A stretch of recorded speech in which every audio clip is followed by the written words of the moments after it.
en virtud del imperium, porque el juez, por ejemplo, es el único que tiene imperium para abrir correspondencia privada, tiene imperium para ordenar ciertas escuchas, que no lo tienen cualquier funcionario o cualquier parte de persona que sea parte del Estado. Entonces, rememorando este imperium de este poder de los antiguos, tenemos este símbolo. Bueno, otra de las figuras muy importantes en la República fue la pretura. Y los pretores tenían funciones jurisdiccionales. Dentro de estas funciones jurisdiccionales era muy importante los edictos. Cuando veamos que tenían el ius edicendi, crear, modificar normas a través de los edictos, vamos a ver la importancia de estos funcionarios, ¿sí? Y de estos magistrados. Vamos a ver que hay dos tipos de pretores, el pretor urbano y el pretor peregrino. El pretor urbano era aquel que se encargaba de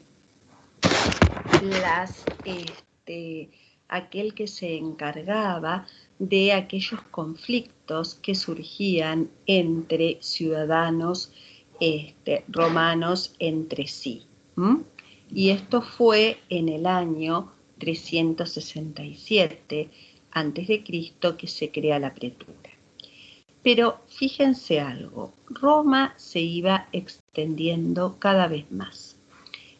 Roma iba creciendo. También había numerosos extranjeros que se acercaban a Roma. Entonces iban a surgir conflictos entre extranjeros y ciudadanos romanos, y sí, claro que iban a surgir.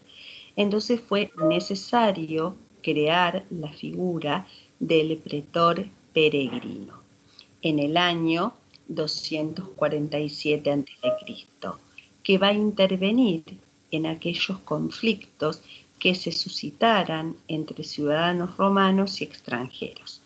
Por ejemplo, a ver, la propiedad como un derecho real y la propiedad sobre todo llamada quiritaria, recuerden ustedes que a los antiguos habitantes de Roma se los llamaban quirites, que hablábamos de una pequeña ciudad de la famosa Roma Quadrata. Entonces, esa propiedad le era solo destinada a los ciudadanos romanos. Entonces, ¿qué pasa si yo soy un extranjero y le había comprado una propiedad a un ciudadano romano? La ley a mí no me protegía por no ser ciudadano romano, por no haber adquirido la propiedad quiritaria, pero yo había pagado por esta propiedad. ¿Qué pasa si no me entregaban esa propiedad? ¿Qué pasa si alguien, por ejemplo, quería perturbarme el ejercicio de esa propiedad? Y no se me podía aplicar, no intervenía el pretor urbano, porque yo no era ciudadano romano, pero esto no eran conflictos que iban surgiendo, y sí, entonces fue necesario la creación del pretor peregrino, y este pretor peregrino en su edicto va a proteger esta especie de propiedad, que después vamos a ver que se va a llamar bonitaria. ¿Por qué? Porque el pretor lo que va a hacer es crear derecho, va a modificar el derecho ya existente y lo va a ir adecuando. Sobre todo el pretor peregrino, que va a ser aquel que va a intervenir en aquellas cuestiones en las que intervenga un extranjero. Otra, les voy a explicar, ya que nosotros estuvimos hablando de la ciudad antigua, igual esto lo vamos a ver también en sucesiones, pero cómo actuaba el pretor. Si hay algo que no entienden o quieran saber, ustedes levantan la mano o activan su micrófono. Bueno, por ejemplo, recuerdan que yo les había dicho que era muy importante el parentesco por agnación, aquel parentesco que reconocía a los mismos antepasados comunes a los cuales se le rendía culto, y que esto tuvo influencia en un primer momento sobre la sucesión. Entonces, ¿quién heredaba al pater? Los hijos que estaban bajo su patria potestas. No heredaban al pater el hijo emancipado. ¿Por qué? Porque como leímos la otra vez, en la ciudad antigua, este hijo emancipado ya no formaba parte más de este culto. Lo mismo pasaba con la mujer, que al contraer matrimonio, esta mujer iba a formar parte entonces de la familia del marido y le iban a rendir culto a los familiares del marido. Entonces, tanto este hijo emancipado como esta hija quedaban, de acuerdo a la ley de las 12 tablas, privados de la herencia de su padre. Esto por una cuestión puramente religiosa. Pero fíjense ustedes que con el tiempo estas antiguas creencias religiosas fueron cediendo, y nos encontrábamos con otras circunstancias. Entonces el pretor que dijo, bueno, yo no le voy a dar la propiedad, pero sí los voy a poner en posesión de los bienes hereditarios al hijo emancipado y a la mujer casada. Profe, tengo una pregunta. ¿Sí? ¿El hijo emancipado sería el que se va del hogar pero no tiene matrimonio? Más que nada no significaba irse del hogar en el sentido de que me voy a vivir a otro lado. Significaba que el pater ya no tenía poder sobre él. No tenía la patria potestas. La patria potestas es un conjunto en Roma, hoy son derechos y deberes, pero en Roma era un poder. No significaba que vivieran bajo el mismo techo. Por ejemplo, una persona podía tener 50 años y estar bajo la patria potestas de su pater, del jefe de familia. ¿Qué pasaba? Cuando el pater lo emancipaba, ya sea para que sea adoptado o lo emancipaba por X motivo, ya no quedaba bajo su patria potestas y por lo tanto ya no lo heredaba. ¿Por qué? Porque lo desafectaba de qué, sobre todo. Lo desafectaba de este culto doméstico, de este culto familiar. No sé si respondí a tu pregunta. Sí, ahora me quedó más claro. Bueno, lo mismo hoy en día cuando decimos que una persona está emancipada.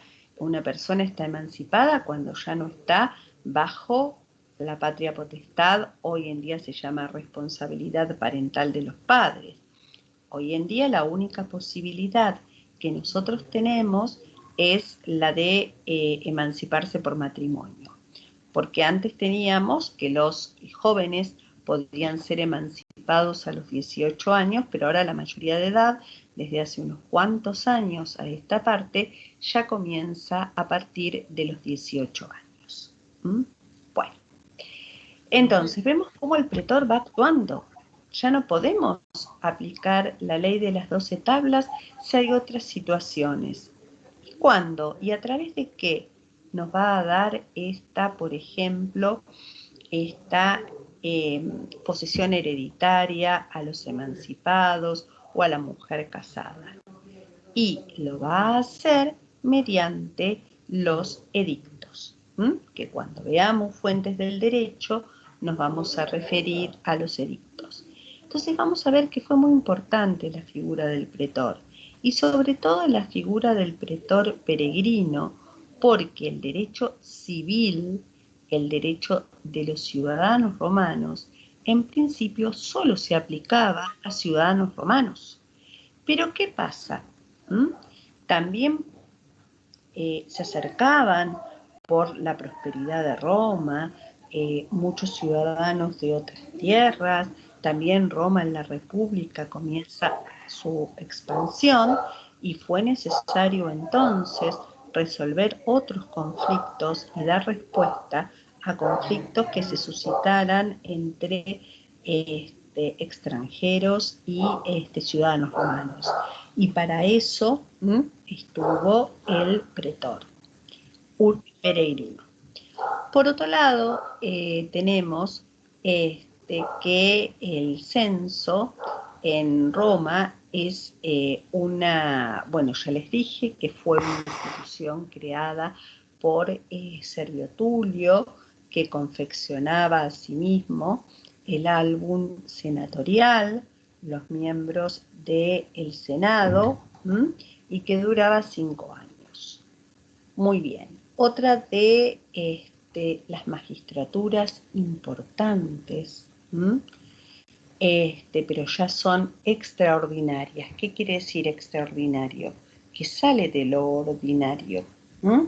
Fue la dictadura y por el otro lado el decemvirato. En caso de ser necesario, en caso de determinadas cuestiones políticas que necesitaban cierto orden, se podría llegar a nombrar un dictador. Pero este dictador va más allá de 6 meses. Por eso es extraordinaria, en casos muy especiales, y el dictador duraba 6 meses en sus funciones. No podía durar más de esto. Otra de las magistraturas extraordinarias fueron las el decemvirato, y sobre todo el decemvirato legislativo que nos dio la ley de las 12 tablas. ¿Por qué era extraordinaria? Porque cuando se crea, que después lo vamos a ver en el 451, el decemvirato legislativo para sancionar el derecho escrito, porque hasta el momento el derecho era consuetudinario, quedaron suspendidas el resto de las magistraturas y tenían en sus manos todas las atribuciones y funciones, los decemviros. Entonces fue una magistratura extraordinaria que nos dio la ley de las 12 tablas. Vamos a ver que hubo 2 decemviratos. El primer decemvirato va a sancionar 10 y el segundo decemvirato va a sancionar 2 leyes más, que podrían haber sido más, pero después vamos a ver qué pasó con este segundo decemvirato. Ustedes cuando lean en los libros ley decemviral, es lo mismo que la ley de las 12 tablas, porque esta ley decemviral fue aquella emanada del decemvirato legislativo. Estas eran las principales magistraturas, las magistraturas mayores. Después tenemos otras como la cuestura, el edilato. El edil era una especie de, de las ciudades, como una especie de intendente. Tenía en sus manos la administración de la ciudad, o por ejemplo cuando se organizaban fiestas, cuando se organizaban en la ciudad el circo romano con los gladiadores y demás, estaba en manos de los ediles, ¿sí? Y después habían magistrados menores como los cuestores, que se encargaban de algunas cosas del comercio. Tanto los cuestores como los ediles no tenían la silla curul, ni tampoco tenían el imperium.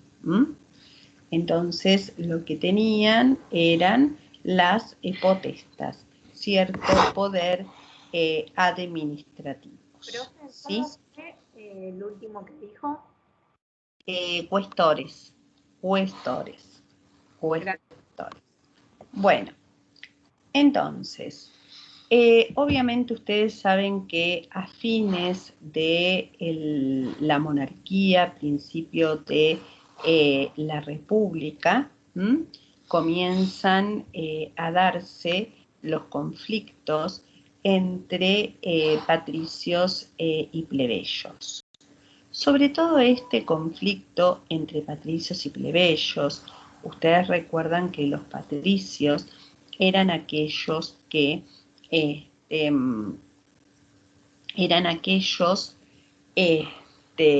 descendientes de los antiguos fundadores de la ciudad, aquellos que tenían mayores privilegios.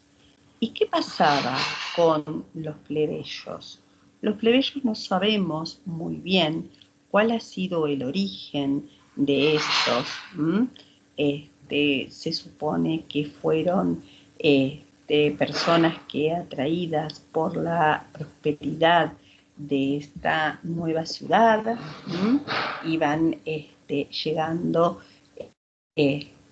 a Roma, y que obviamente no podían ocupar ciertos cargos y ciertos cargos públicos. No hablemos solamente de una cuestión o un poderío económico, porque puede ser que un plebeyo fuera un comerciante destacado, y sin embargo no era descendiente de los antiguos fundadores. Sobre todo tengan en cuenta que Roma comenzaba a expandirse, y al comenzar a expandirse hubo una lucha por las tierras públicas y por quedarse con esas tierras públicas. Entonces tengan en cuenta que gran parte del ejército romano también estaba formado por plebeyos, y estos plebeyos no hacían nada en este botín, entre otras cosas. Fueron muchos los motivos por los cuales los plebeyos deciden segregarse y se van al monte Palatino.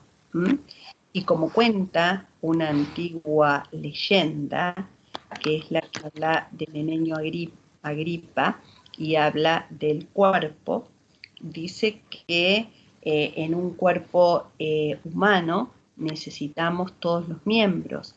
Necesitamos los brazos, necesitamos las piernas, necesitamos los brazos para alcanzar la comida, para que esta comida pueda llegar al estómago, que se pueda producir la digestión, que pueda funcionar todo el mecanismo de este cuerpo humano. Bueno, entonces con esto, este antiguo patricio, Menenio Agripa, lo que quería decir es que necesitábamos tanto de los patricios como de los plebeyos a los efectos de que funcionara. Que funcionara, necesitábamos de los artesanos, necesitábamos de los herreros, necesitábamos de los comerciantes, y sobre todo si pensábamos que Roma estaba comenzando su gran expansión y todos se necesitaban incluso también para ir a la guerra. Por eso se dice que al producirse un acercamiento entre patricios y plebeyos, hubo ciertas ventajas que obtuvieron los plebeyos. Entre ellas, la ley de las 12 tablas. ¿Por qué la ley de las 12 tablas? Cuando nosotros veamos la ley de las 12 tablas, ustedes me van a decir, pero si la ley de las 12 tablas va a recoger todo el derecho viejo. Por ejemplo, la ley de las 12 tablas va a decir que está prohibido el casamiento entre patricios y plebeyos. Pero ahora la ley ya va a ser conocido por todos, y esto es una ventaja. No es que la ley va a ser conocida por unos pocos, las fórmulas van a ser conocidas por todos. ¿Qué es esto de las fórmulas?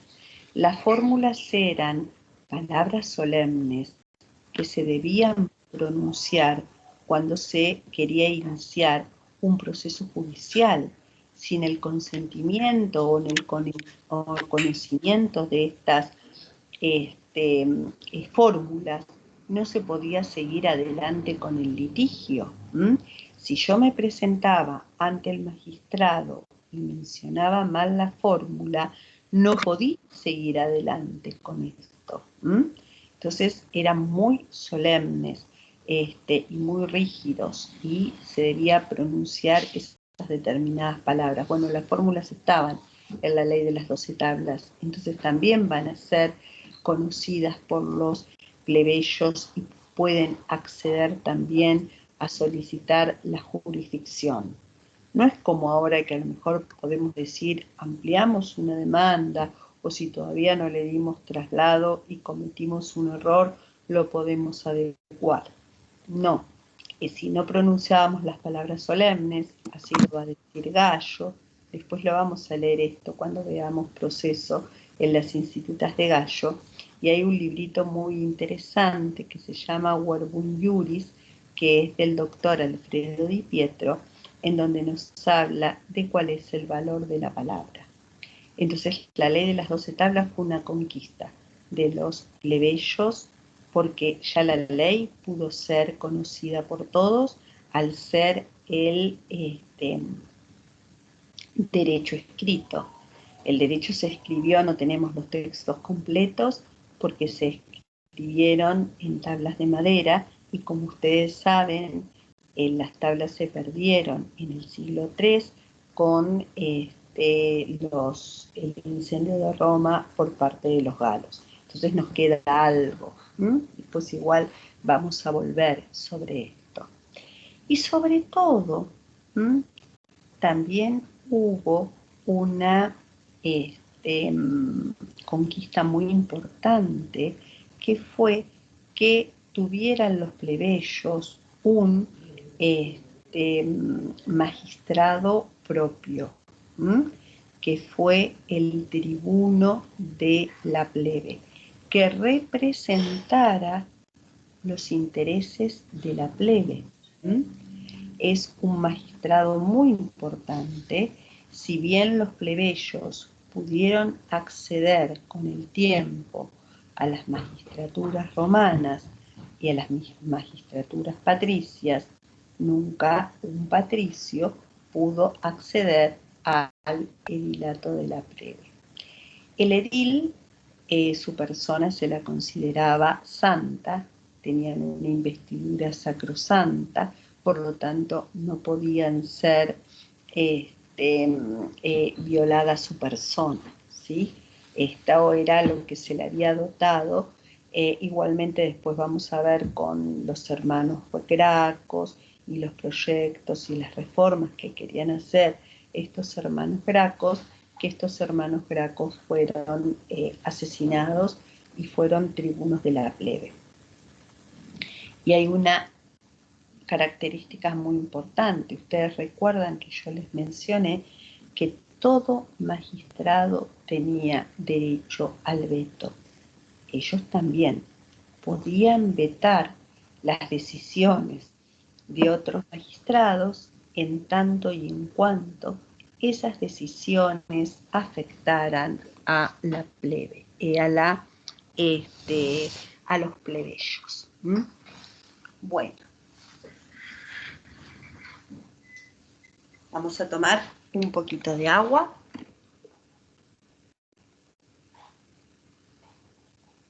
La profesora no se escucha cuando hablamos, ¿no? ¿O sí?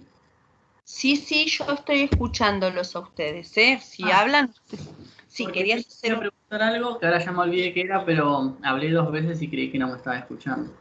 No te escuché, si no te hubiera contestado. Ah, genial. No, en ese momento no te escuché. Bueno. Pero ahora sí, no fue la intención no contestarte. No pasa nada, está bien.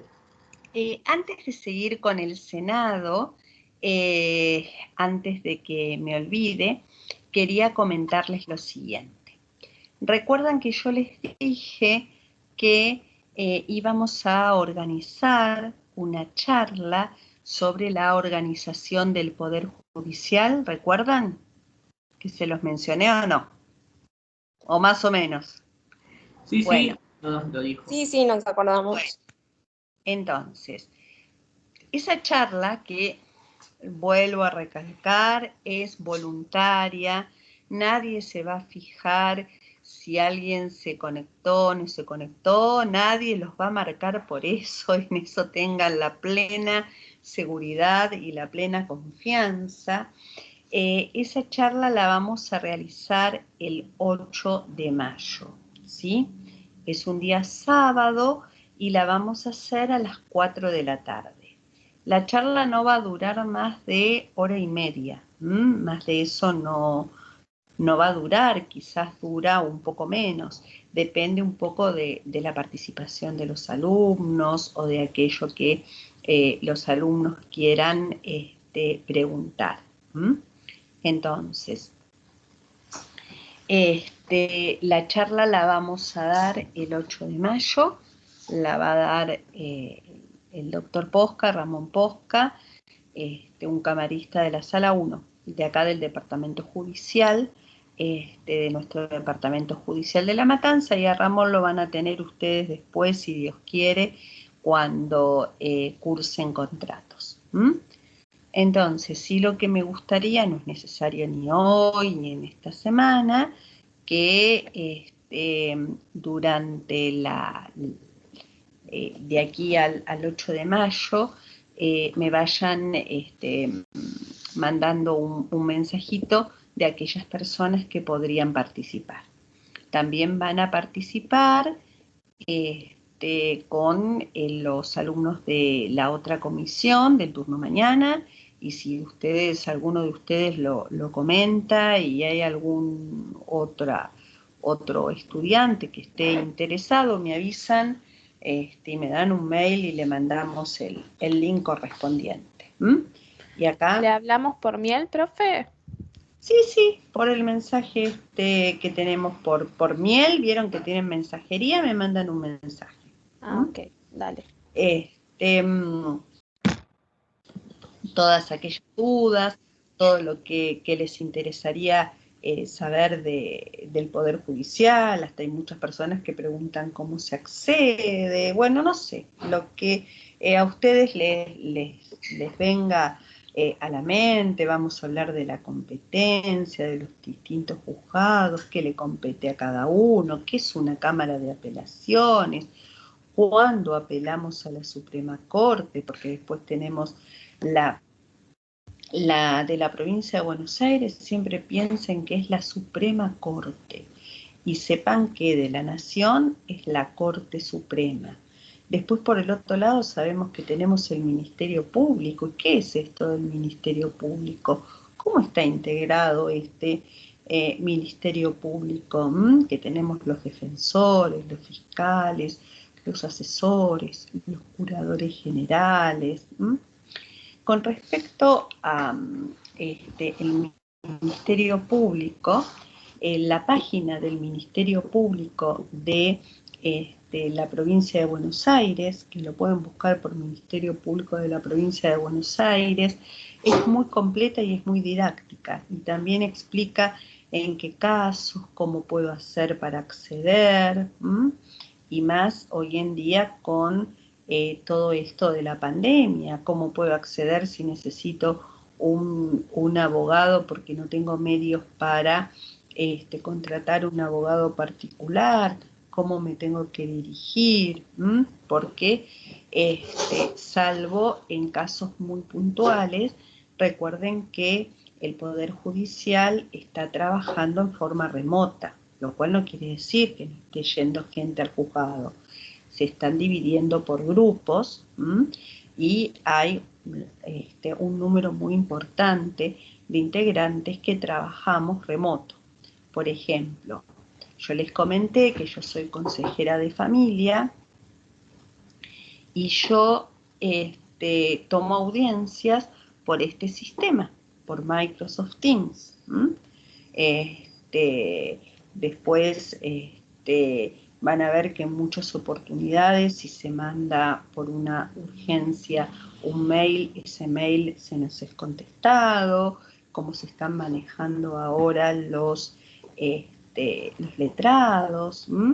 Y yo creo que, bueno, hay muchas cosas que tuvimos que ir aprendiendo, muchas cosas con respecto a escritos electrónicos y demás, que yo creo que se van a quedar en un futuro. Dios quiera que termine pronto esta pandemia, pero hay muchas cosas que ya no creo que el papel sea como antes. Bueno, entonces, bueno, todas aquellas dudas que ustedes tengan o cómo estamos organizados, porque muchas veces desconocemos esto cuando ingresamos a la carrera, salvo que trabajemos en un estudio jurídico, después nos anotemos en una pasantía. Me parece importante que tengamos esta oportunidad. ¿Tenemos gente del Poder Judicial acá? ¿De Matanza o de Morón, Lomas? ¿No? Bueno, ¿tenemos algún alumno que trabaje en estudio jurídico? Tampoco. Bueno, entonces, a ver, alguien levantó la mano. Hay una manito por ahí. No sé quién es. CB, Leo, ¿puede ser? No sé, alguien levantó la mano. Bueno, no te escucho. ¿Querés mandar un chat? Bueno, o alguien quería decir otra cosa, porque veo una manito levantada. Bueno, entonces, sí, te escucho. Creo que la manito está desde hace rato, decía, profe. Me parece que Bueno, bueno. Entonces, me parece interesante porque hay muchas cosas que desconocemos. Y como yo siempre digo, a veces del otro lado nos puede tocar una persona agradable, simpática y considerada, y otras veces cuando hacemos alguna pregunta nos pueden decir usted es abogado y nos mandan a pasear más o menos. Entonces, lo importante un poco es saber cómo nos podemos manejar dentro del Poder Judicial. Nosotros, bueno, no damos sucesiones acá en La Matanza, mi marido da contratos, pero sí damos sucesiones en Lomas y también siempre organizamos una de estas charlas para dar cuestiones prácticas de cómo manejarnos ante los tribunales. Porque es cierto, a veces nos dicen, y usted lo debe saber, sí, pero no todo lo sabemos y hay muchas cosas que se van adquiriendo con la experiencia, ¿no? Y el tema es que no nos sintamos tan desorientados cuando salimos con el título bajo el brazo, que podamos inmediatamente poder comenzar a utilizarlo.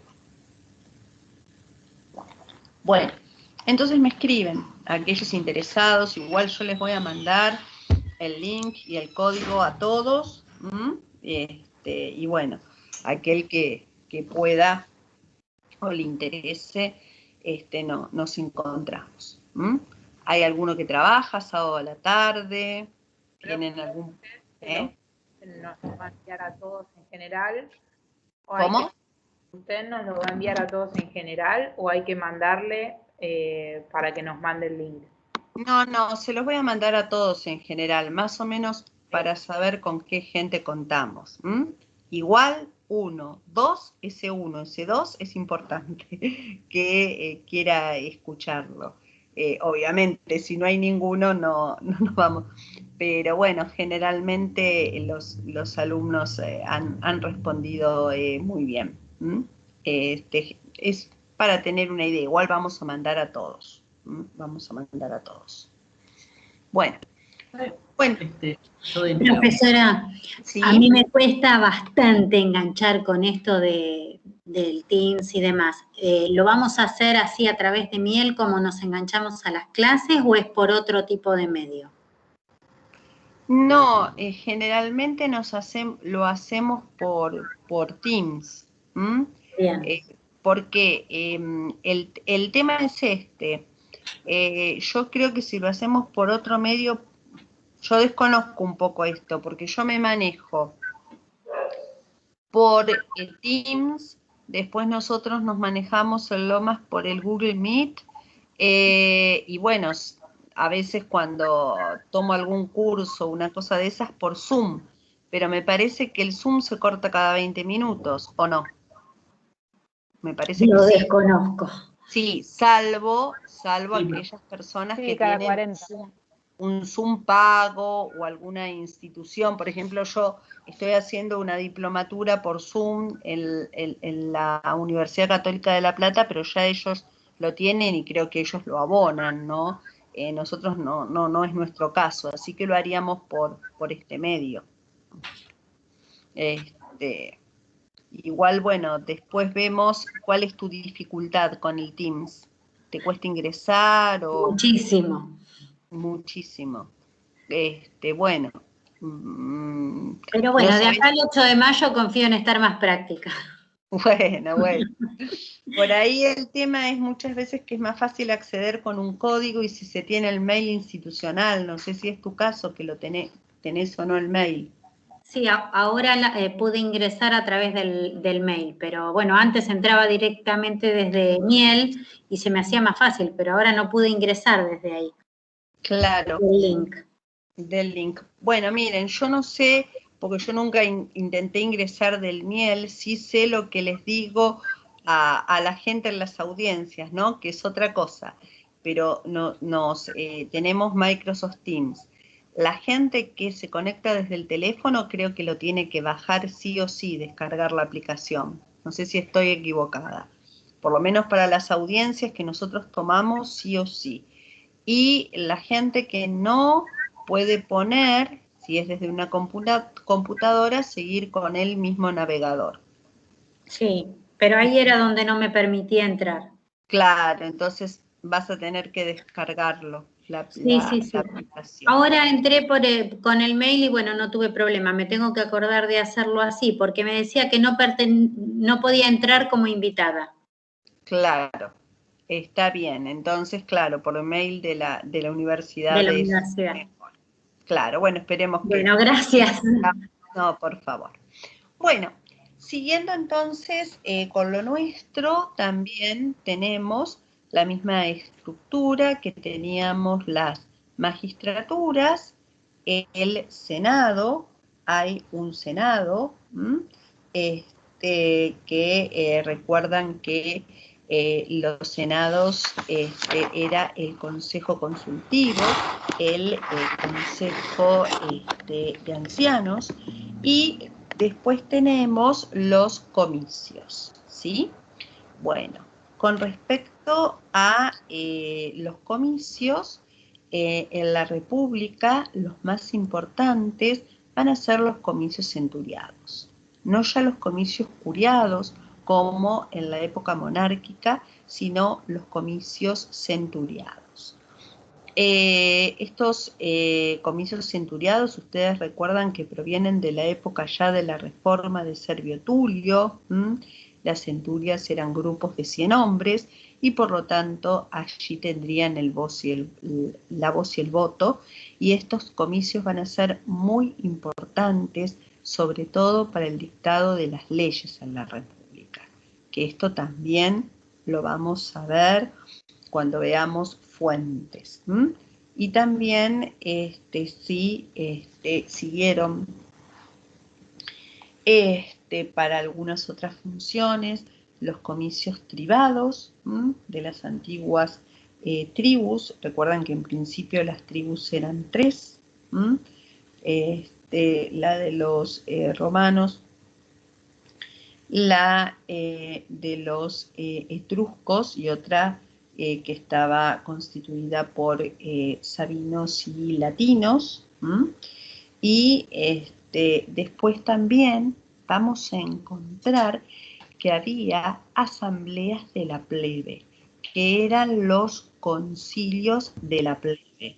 Y en los concilios de la plebe también podían llegar a tomar determinaciones para los miembros de la plebe, que eran los famosos plebiscitos.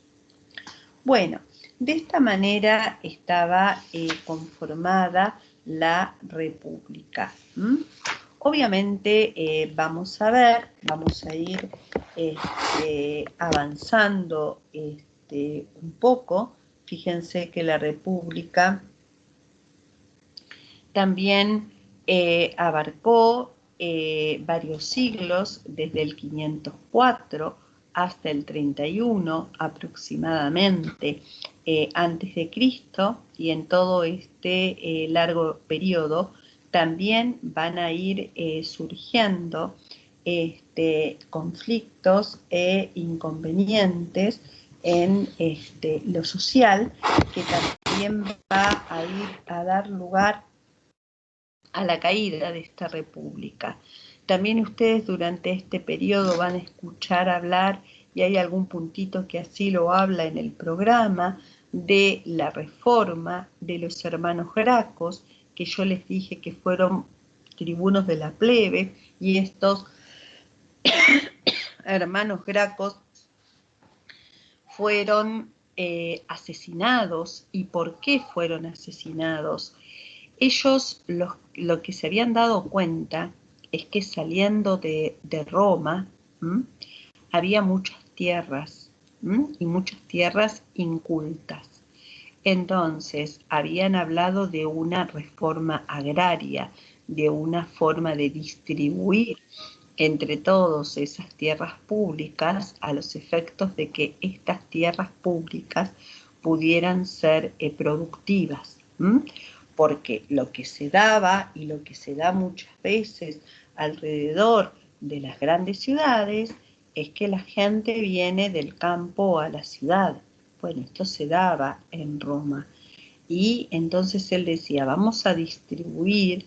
Hablaban de que estas tierras públicas no podía ser que una persona tuviera grandes extensiones de tierras públicas, o algún general o algún soldado. Hablaba de limitaciones en estas tierras públicas. Después yo les voy a subir, les voy a escanear todo lo relativo a las reformas de los hermanos Gracos. Ahora no voy a hacer demasiado hincapié en esto para ir avanzando un poquito más. Y esto dio lugar a que ambos fueron asesinados. Bueno, obviamente con conflictos políticos, sociales, Roma había comenzado a expandirse. Roma ya no era esa pequeña ciudad que conocíamos en la época monárquica. Obviamente ya estas antiguas bases o instituciones en las cuales se iba basando la república se fueron corrompiendo y demás, y esto dio lugar a que naciera un nuevo régimen que va a ser el del imperio, que va a comenzar con Augusto. Yo después también les voy a subir todas aquellas causas que dieron lugar a la caída de la República. Vamos a ir avanzando un poquito para después poder ir a hablar, sí, la clase próxima de las fuentes y ya después poder empezar con todo lo de las instituciones, que es seguramente lo que a ustedes les va a interesar más. Entonces recuerdan ustedes que el imperio se va a dividir en dos.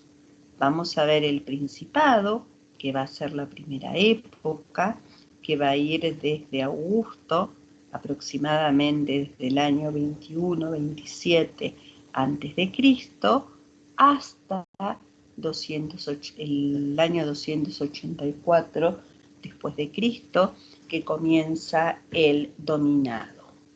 Y nosotros vamos a estudiar derecho romano hasta el emperador Justiniano, que es del año 560 y que es un emperador de Oriente. Recuerden que en todo este lapso del imperio,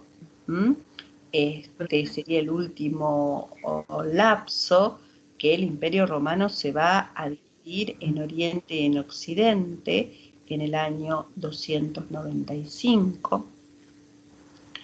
Se va a dividir, 395 en Oriente y en Occidente. Vamos a ver que Oriente cae en el 476, con esto se termina la Edad Antigua, mientras Occidente, cae en el 476 y Oriente subsiste hasta el año 1453, pero nosotros vamos a estudiar hasta el siglo VI nada más, es decir, hasta Justiniano, porque después de Justiniano no hubo producción de derecho romano. Nosotros vamos a estudiar 12 siglos. Y como recuerdo de una charla que en una oportunidad pude escuchar del doctor Alfredo Di Pietro, el doctor Di Pietro murió hace unos años, si no recuerdo mal, hace 3 años aproximadamente.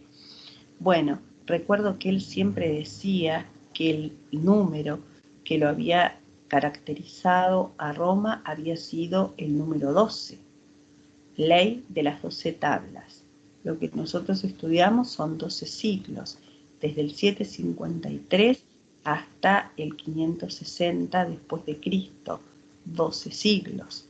Esto lo deben haber visto con Pablo, los pájaros que volaron sobre la cabeza de Rómulo para que los augures dijeran quién iba a ser el rey de los romanos, a quien habían beneficiado los dioses, fueron 12 los pájaros que volaron sobre la cabeza de Rómulo, y ellos utilizaban en materia de sucesiones y en materia de partición de herencia el sistema duodecimal. Por eso siempre decíamos que a Roma lo sigue el número 12. O esto es lo que contaba en sus charlas el doctor Di Pietro. Bueno, volviendo entonces a lo que estábamos hablando, el primer periodo corresponde al Principado. El primer emperador fue Octavio, que Octavio se atribuye el título de César y el título de Augusto, Octavio, César, Augusto, porque es el príncipe, se le dice el príncipe. ¿Quién es? El primero en el Senado, el Princeps Senatus. En realidad lo que hace, él dice que lo que quiere hacer es restablecer el antiguo orden que reinaba en la República, sobre todo en las primeras épocas, y que quiere restablecer las antiguas magistraturas republicanas. Pero esto en realidad fue una fachada, porque en realidad fue concentrando el poder en sus manos. ¿Por qué? Porque a Augusto se atribuye la potestad censoria. ¿Y qué era lo que tenía de importante el censor o las facultades que tenían los censores? Yo se los dije hace un ratito, la posibilidad de nombrar los miembros del Senado. Entonces, ¿quién iba a nombrar a los miembros del Senado? El emperador, al tener la potestad censoria. También se atribuye la potestad proconsular. Por lo tanto, él va a ser quien va a ser jefe del ejército y va a organizar los ejércitos. Miren qué poder que va a tener con todo eso. Y después se va a atribuir la potestad tribunalicia. ¿Y qué va a tomar de este tribuno de la plebe? Que ya no eran 2 como en una época, llegaron a ser 20, en lo cual tampoco hubo consenso entre ellos y está bien que debía ser una magistratura colegiada, pero cuando son demasiados tampoco nunca llegamos a buen resultado. ¿Y qué es esto de tomar la potestad tribunalicia? ¿Qué hacía este tribuno? Y este tribuno vetaba y podía vetar las decisiones de otros magistrados. Entonces él dijo, sí, bueno, yo restituyo el antiguo orden que hay en la República, pero él podía vetar todo. Entonces fíjense cómo fue de a poquito concentrando el poder en sus manos hasta que poco a poco las antiguas magistraturas fueron desapareciendo y si bien alguna de estas subsistieron, fueron subsistiendo de una manera distinta, no con la antigua concepción, sino que vamos a ver en relación al emperador. También alrededor del emperador se van a ir, esperen que voy a cerrar la puerta. ¿Qué es eso?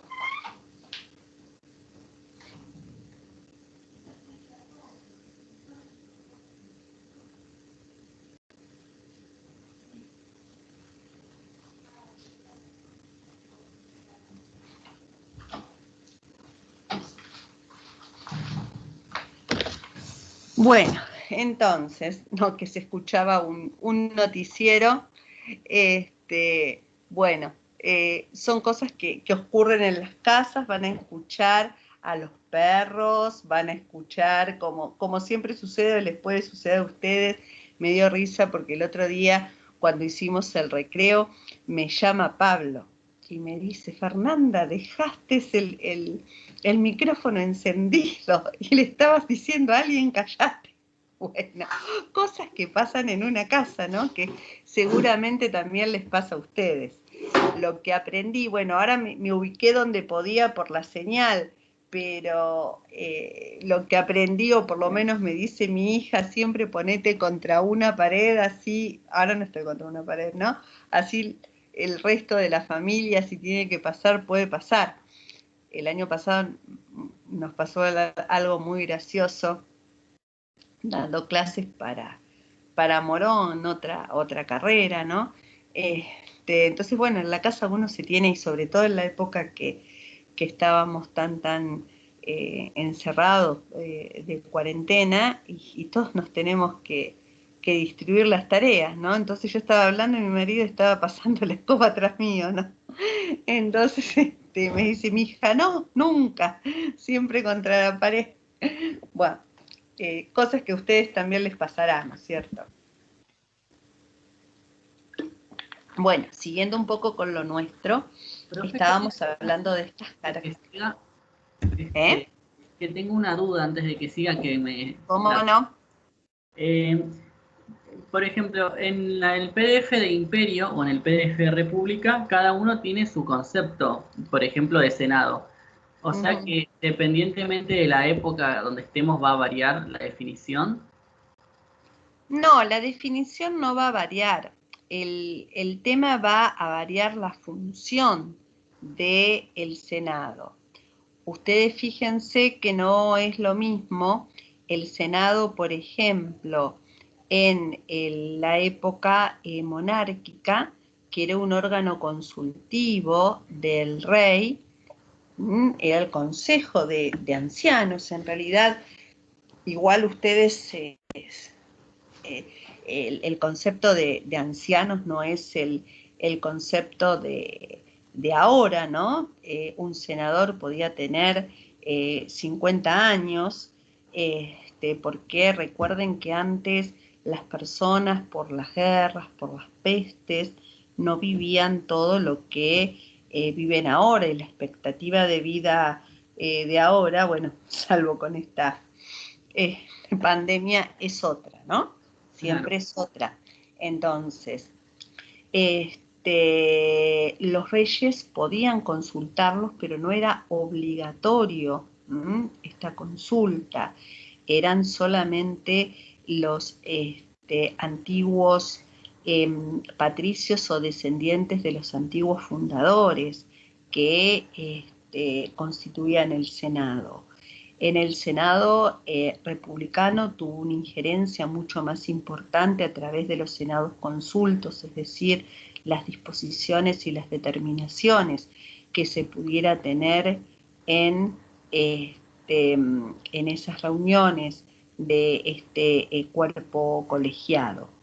Y en el imperio, vamos a ver que, por ejemplo, teníamos a Augusto, que tenía la potestad censoria. Entonces, los nuevos senadores, los senadores que ya venían de la República, se van a mantener, pero los nuevos senadores, si alguno se moría, si alguno lo asesinaban, si alguno, ¿quiénes iban a reemplazarlo? Y el príncipe. Al reemplazarlo el príncipe, obviamente que las decisiones que tomara el príncipe iban a ser avaladas por estos senadores.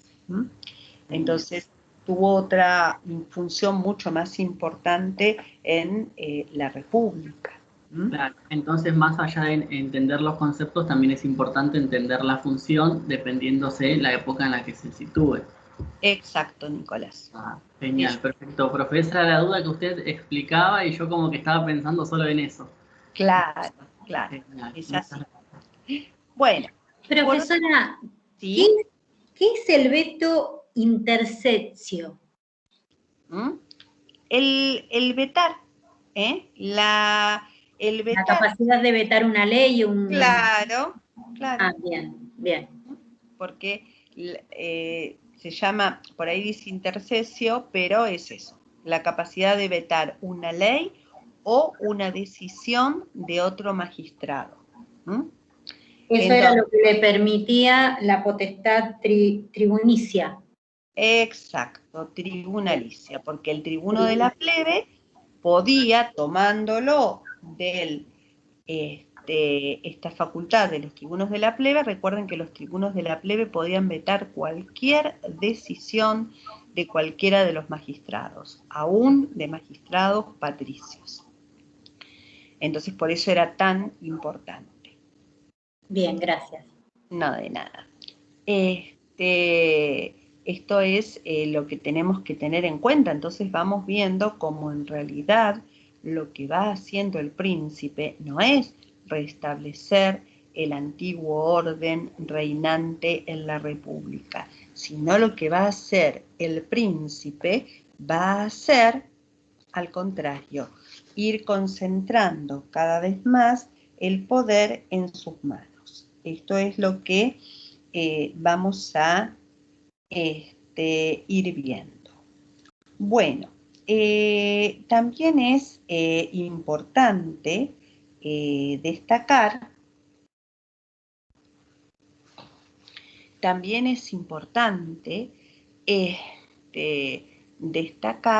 que, bueno, durante el gobierno de Augusto, su sucesor, Tiberio, el siglo II, principios del III, fue el llamado época de la Pax Romana. Una época, sobre todo después de Augusto y principios del siglo II, una época, como la palabra lo dice, de paz, y esto dio lugar a ¿qué? Dio lugar al florecimiento de las artes, al florecimiento de las ciencias. Vamos a ver que en el siglo II y principios del III encontramos a los grandes jurisconsultos romanos, los grandes estudiosos del derecho. Van a ir surgiendo escuelas del derecho que van a dar distintas interpretaciones. Por ejemplo, igual lo vamos a volver a ver, pero ¿qué es esto de distintas interpretaciones? Ustedes en derecho van a ver que van a encontrar la ley, pero sin embargo va a haber maneras distintas ante una misma ley o ante un mismo hecho de interpretarlo. Y ustedes van a tener que tomar una postura, obviamente si están desde el lado de la justicia, aquella que les parezca más adecuada, más que concuerde con la equidad, con las buenas costumbres. Y si están del lado de un actor o de un demandado, obviamente aquella que favorezca a la posición de su cliente. Les voy a dar un ejemplo. Miren, la muerte, o mejor dicho, bueno, la muerte. Vamos a hablar de la muerte, después vamos a hablar del nacimiento y qué decían unos y qué decían otros. Pero bueno, por ejemplo, la muerte de una persona es un hecho jurídico, le interesa al derecho. ¿Por qué le interesa al derecho? Porque se disuelve un matrimonio, se disuelve una sociedad conyugal, se produce la transmisión de derechos hacia los herederos. Si hay una sociedad, esa sociedad si hay una sociedad, esa sociedad de dos personas se disuelve. Entonces, si una persona se muere, esto le interesa al derecho. Entonces tenemos que saber cuándo se produce la muerte de una persona. ¿Qué pasa si en un accidente mueren al mismo tiempo padre e hijo? Porque por lo general los derechos se transmiten de los padres a los hijos. Pero si mueren los dos al mismo tiempo y no se puede determinar quién murió primero y quién murió después, bueno, entonces, por ejemplo, eso lo vamos a ver cuando veamos personas. Los clásicos que decían, y murieron los dos al mismo tiempo, no se produjo transmisión de derecho alguno entre ellos. En cambio, ¿y qué implica esto? Que no hay transmisión de derecho alguno entre ellos, porque supongamos, si hubo transmisión, el padre le transmite al hijo, y el hijo le va a transmitir a su vez a sus hijos. Si los dos murieron al mismo tiempo, el padre no le transmitió nada al hijo. Entonces, los hijos del hijo no van a tener esta porción del abuelo. Si pueden ir a la sucesión del abuelo, será por otra cuestión. ¿Qué decía Justiniano? Esto es la postura actual. Si varias personas, que hay derechos hereditarios entre ellos, mueren al mismo tiempo, se consideran que murieron los dos al mismo tiempo, sin poder determinar quién murió primero y quién murió después. Por ejemplo, si se mueren en un terremoto, si se mueren en un desastre aéreo. ¿Qué decía Justiniano? En otra época, Justiniano decía que si el hijo era impúber, moría primero el hijo, porque, por ejemplo, un niño de 8 años era menos fuerte que un joven de 25. Y decía que si era al revés, que si era púber, el hijo había sobrevivido al padre, porque, por ejemplo, un joven de 25 es mucho más fuerte que un señor de 70. Entonces, vieron, ante un mismo hecho que es la muerte, en determinados casos debemos interpretar. Lo mismo con el nacimiento de una persona. Una persona, nosotros somos personas desde el momento de la concepción en el seno materno. Pero para que se puedan adquirir todos esos derechos, tenemos que nacer con vida, ¿sí? Entonces, ¿cómo se determina? Hoy la ciencia puede determinar si una persona nació con vida o no. Pero en Roma, ¿cómo hacíamos? Entonces había una escuela, había dos grandes escuelas, ¿no? Que habían surgido en esta época, la de los Arinianos y la de los Proculeyanos. Una decía que era necesario para dar, o para considerar que una persona nació viva, que se escuchara la voz del menor, el llanto. Pero ¿qué pasaba? Decía la otra, si había nacido un mudo, si el niño había nacido mudo. Y bueno, entonces cualquier signo de vida era válido. ¿Y por qué es importante esto? Es importante porque para el derecho romano, lo mismo que para nuestro derecho, no nos interesa la viabilidad. ¿Qué quiere decir la viabilidad? Lo importante es que la persona haya nacido viva. Si nace viva y tiene algún defecto congénito por el cual no puede sobrevivir más que 5 horas, nació viva igual, fue persona y transmite igual los derechos. A ver, un ejemplo concreto.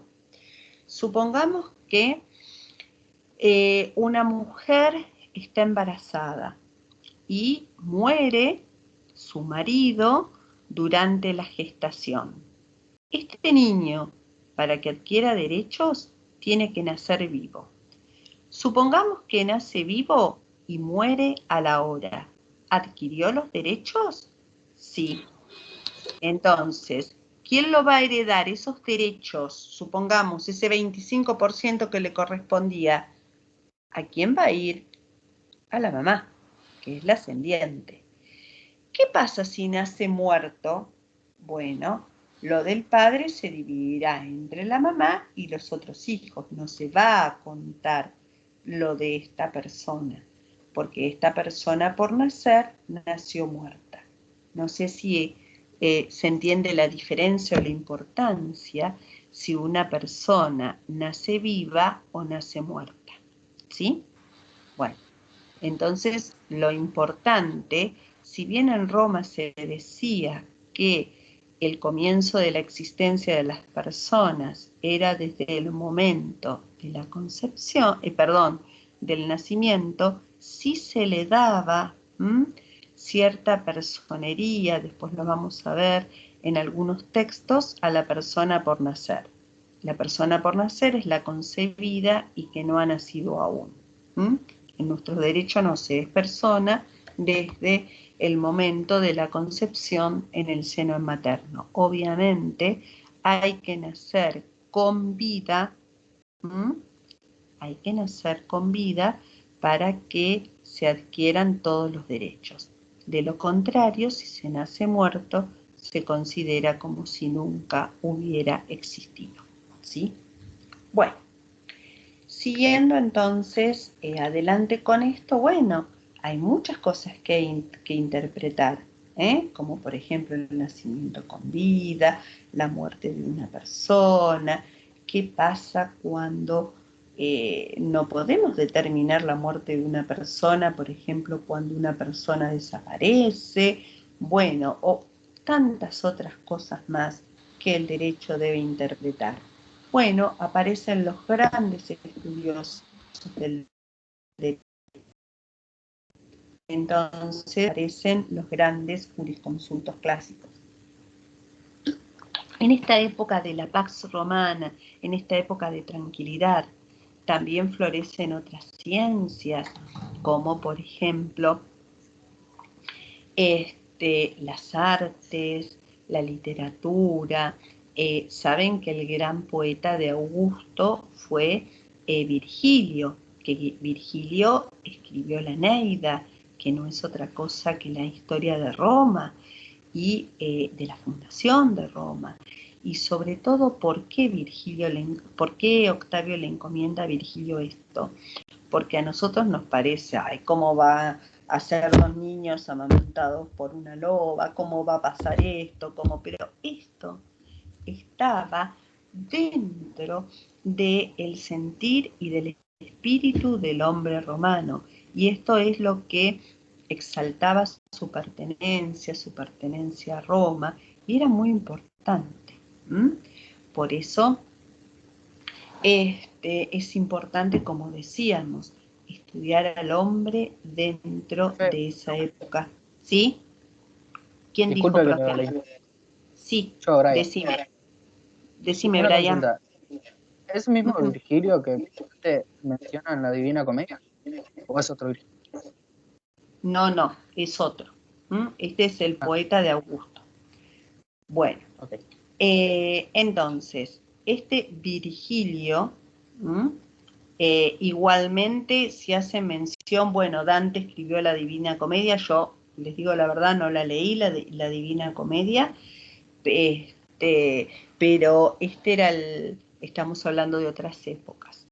A lo mejor la Divina Comedia hace alguna referencia a Virgilio, realmente lo desconozco. No sé tu pregunta, o si a lo mejor acá tenemos algún profe de lengua. Sí. Perdón. Sí. Es Virgilio, en la Divina Comedia, el poeta es personaje del Dante.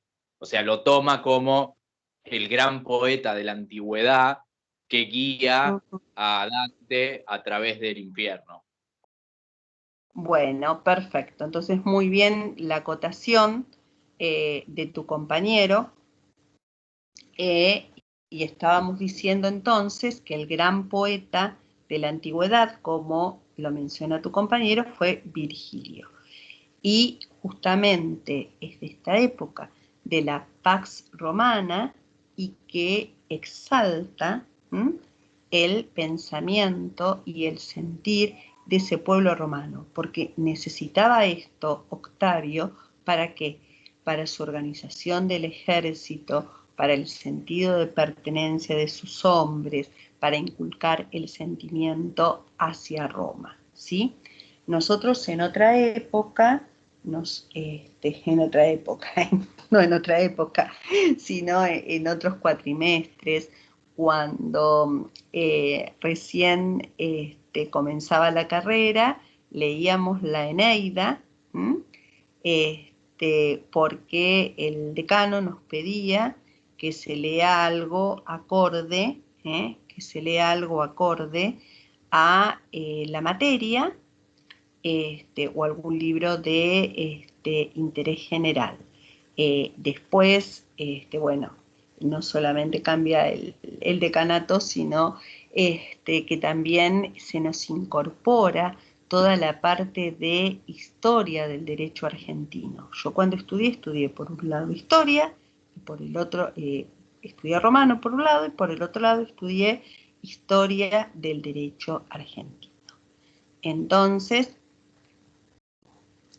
es mucho más largo. También en otra época, en esa época, en una época leímos esto, y en otra época habíamos leído la vida de un santo argentino, del santo cura Brochero, y a raíz de esto, cuando nosotros veamos el tema de testamentos, vamos a ver algo que nos va a resultar a lo mejor novedoso con respecto al testamento del santo cura.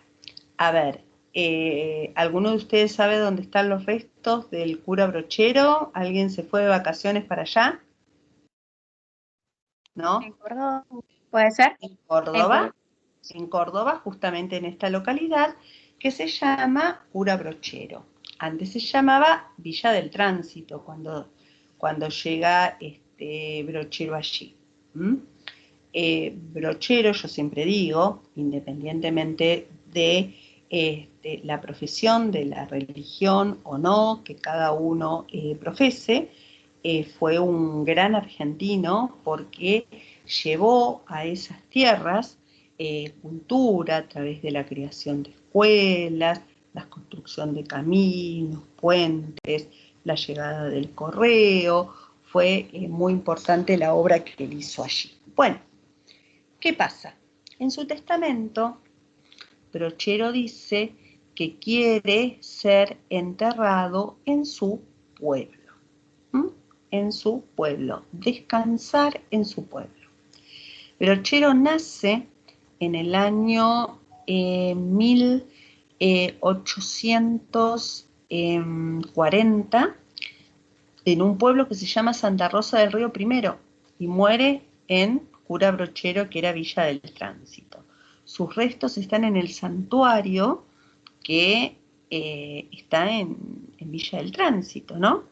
Entonces, hace un tiempo, después que Brochero fue canonizado, el Consejo Deliberante de Santa Rosa del Río Primero dijo que iba a iniciar las gestiones para que los restos del cura vuelvan a Santa Rosa del Río Primero, porque esta había sido su voluntad y que el cura tenía que descansar allí, y así lo decía el testamento. Y obviamente hay que cumplir con las disposiciones del causante, la persona que escribe el testamento. Y acá surge un tema de derecho internacional privado. Y ustedes dicen que salió publicado en los diarios y todo, y ustedes dicen, ¿por qué un tema de derecho internacional privado? A ver, ¿a quién se le ocurre? ¿Por qué si se quisieran trasladar los restos del cura Brochero sería un tema de derecho internacional privado? ¿Porque fue canonizado en Roma? Bueno, ¿El Vaticano? A ver, tiene algo que ver con el Vaticano. El Vaticano es un Estado, ¿no es cierto? Sí. Que obviamente tiene sus propias leyes, y una de estas leyes es el derecho canónico. Entonces, para el Estado Vaticano, los restos de los santos son reliquias de la Iglesia Católica, y de las que puede disponer el Estado Vaticano. Entonces, como sería una reliquia del Estado Vaticano, aquí se suscitaría una cuestión de derecho internacional privado en el caso de que esto llegue a la justicia. No creo que llegue a la justicia, es más, si no tendríamos que aplicar el derecho internacional privado. También se ha dicho que en su momento, antes de enterrarlo en Villa del Tránsito, se había hablado con su hermana Aurora. La gran gestión y labor del cura fue en Tras la Sierra, ¿no? Pero bueno, se podría hasta llegar a considerar su pueblo Tras la Sierra, porque la mayor labor él la realizó allí. No creo igualmente que el Santa Rosa del Río Primero con esta reacción vaya a solicitar la intervención de los tribunales, pero sería una cuestión de derecho internacional.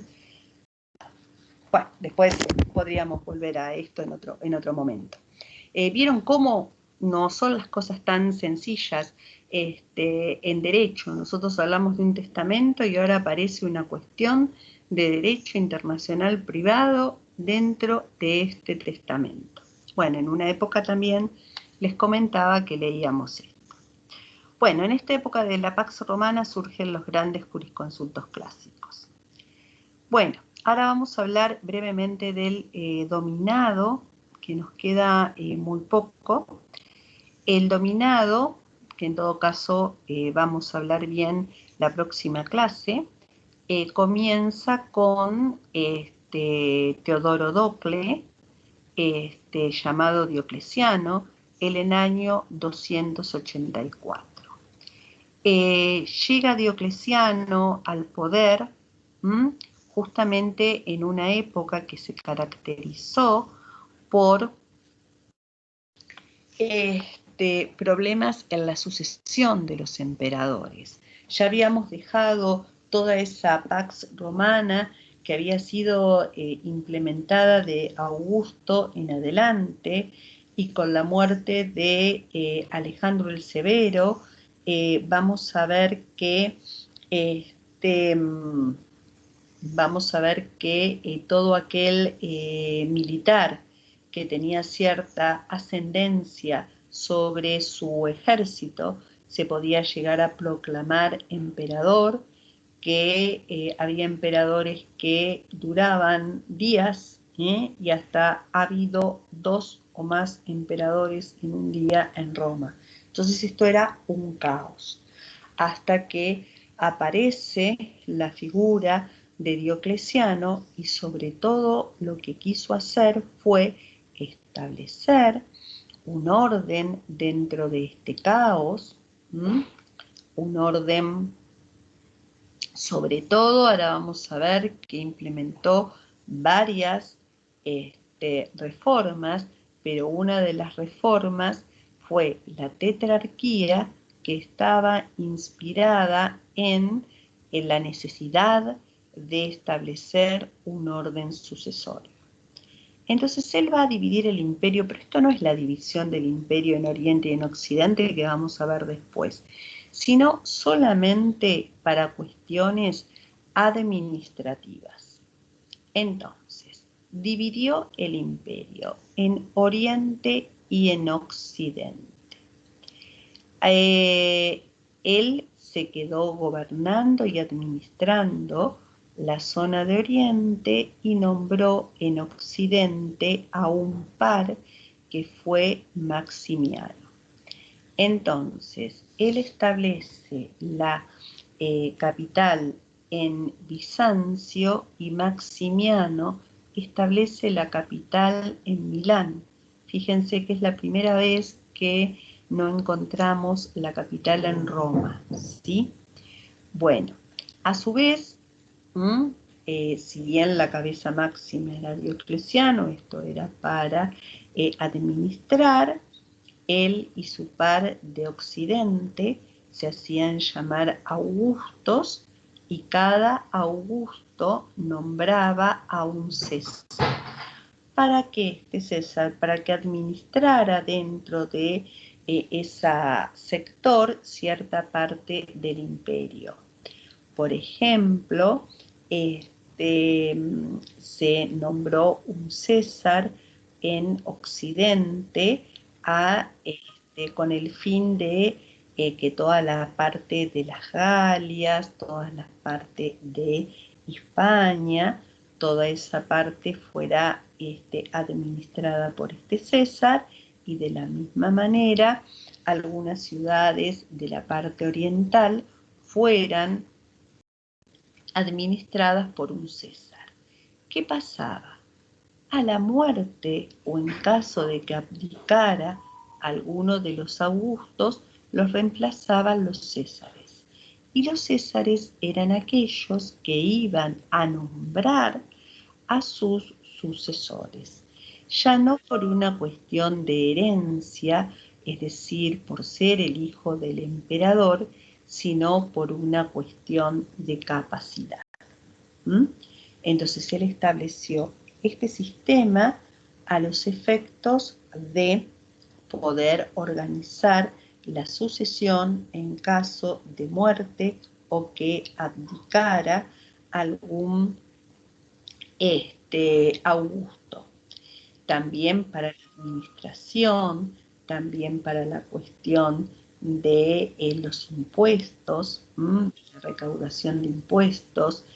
La figura de Diocleciano fue una figura muy fuerte en el sentido que él se consideraba, ¿sí?, un representante de Dios en la tierra, se consideraba un sujeto divino, tal es así que con él comienza el dominado, dominus. ¿Qué quiere decir dominus?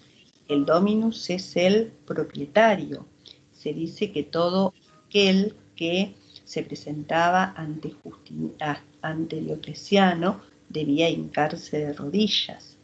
También en la época de Diocleciano fue la época de los grandes mártires cristianos. Diocleciano fue uno de los emperadores que con mayor, de una manera feroz, persiguió a los cristianos, y sobre todo por esto que los cristianos no reconocían la divinidad en la persona del César. Bueno, uno de los, hoy es 19 de marzo, si no me equivoco es el día de San Expedito. Bueno, es de la época de Diocleciano y ha sido perseguido en esta época este santo que es tan popular. Bueno, después vamos a ver la clase próxima, porque ya son las 16, la clase próxima vamos a ver la figura de Constantino, que fue el primer emperador cristiano, la influencia del cristianismo en el derecho, de la misma manera que vimos las antiguas costumbres religiosas, vamos a ver la influencia en el derecho, y después vamos a ver ya la figura de Justiniano, para en la segunda parte poder ver todas las fuentes del derecho, en la monarquía, en la república y en el imperio. Yo lo que voy a hacer es, con respecto que me parecen importantes, la reforma de los hermanos Gracos, les voy a subir contenido en la plataforma Miel. Y también entre hoy y mañana les voy a subir, como les prometí, de estos primeros temas, que es lo que tienen que saber para el parcial, en forma más detallada que lo que veíamos en el programa. Bueno, ¿tienen alguna duda? ¿Quieren preguntarme algo? Bueno, estuvieron viendo que también en contenido subimos, o en generalidades subimos las fechas de los parciales. ¿Los estuvieron viendo? ¿Sí? Bueno. Tengan en cuenta, y les vuelvo a repetir, que los tenemos durante toda una semana, porque van a ser orales y vamos a dividir a los alumnos por grupos. Entonces vamos a dividir en horarios y por grupos, lo cual no quiere decir que el que no le tocaba el lunes y no se presentó el lunes pueda dar el jueves. Si no se pudo presentar el lunes, bueno, lamentablemente tendrá ausente, pero lo vamos a tener que dividir en la semana porque ustedes son 88. Profe, una pregunta. Sí. ¿La nota del parcial nos las da el mismo día o tendríamos que esperar a la semana siguiente? No, es oral y se la damos en el mismo momento. Perfecto, muchas gracias.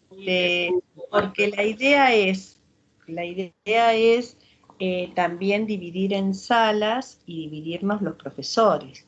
Entonces no es tampoco que tengamos que conversar la nota, salvo que lleguemos a tomar de a dos y bueno, tengamos que comentar la nota con el otro profe, le decimos a tal hora conectate, pero lo saben ese día, no, es oral en el momento.